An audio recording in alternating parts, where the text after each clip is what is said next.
How to turn on two-factor authentication on Facebook. Hello everybody and welcome back to our channel. So let's get started without any further ado. For that, first of all, you want to go ahead and simply open your Facebook application in your mobile device. Once you open the application, you want to go ahead and simply log in into your Facebook account. So once you're logged into your account, tap on the menu icon at the bottom right corner. Inside the menu section, you want to go ahead and simply tap on Settings and Privacy. Then tap on Settings.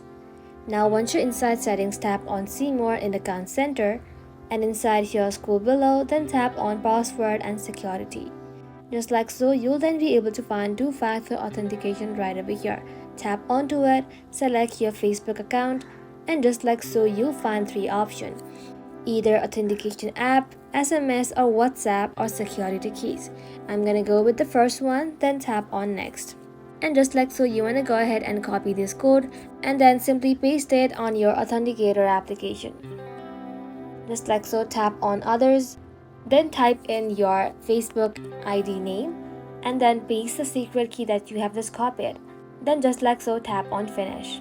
Now just like so, you want to go ahead and visit the authenticator application again and copy this one-time password code and paste it right over here. And to continue the process, you want to go ahead and enter your Facebook password. And once you're done, tap on Continue, and just like that, you'll be good to go. That's how you do it, guys. Thank you all for watching the video till the very end, and stay tuned until our next upload.